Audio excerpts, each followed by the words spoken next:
Hai planner, tahukah kita di tengah pandemi, diam-diam DPR memaksakan diri membahas Omnibus Law yang banyak menyita perhatian kita? Sedang banyak-banyaknya masyarakat yang menahan keluh bahwa dampak pandemi sungguh membuat semua orang meradang.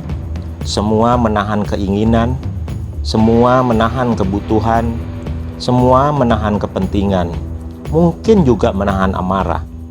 Kenapa? Para anggota DPR dan pemerintah sepertinya tidak mau punya hati melihat apa yang ditahan masyarakat sekarang. Teman-teman planner, tahun ini tahun sulit-sulitnya buat para planner.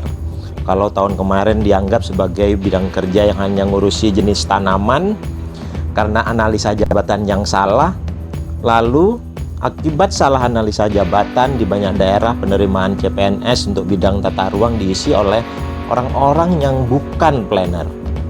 Awal tahun ini kita dikejutkan dengan masuknya undang-undang penataan ruang di Omnibus Law.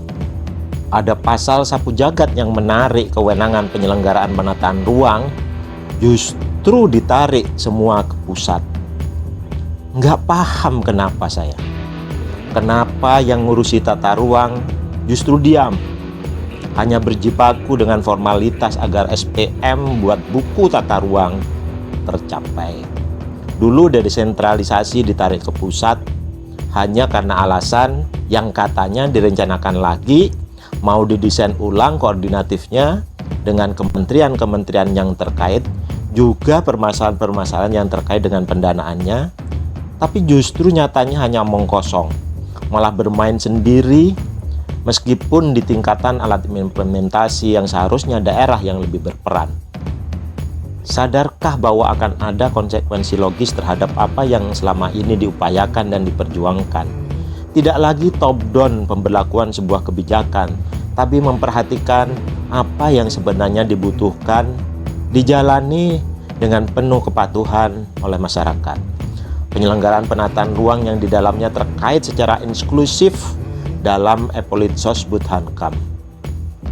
Teman-teman planner, semuanya yang di dalamnya terkandung hasrat pada tujuan penataan ruang dengan level berbeda antara perencanaan, pemanfaatan, pengendalian penataan ruang.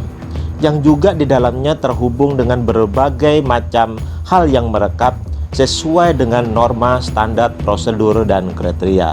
Yang juga di dalamnya terkandung standar minimal yang dipegang dalam proses penataan ruang. Sadarkah bahwa yang akan diubah itu memiliki konsekuensi logis kemunduran pemikiran taru yang holistik? Sadarkah kita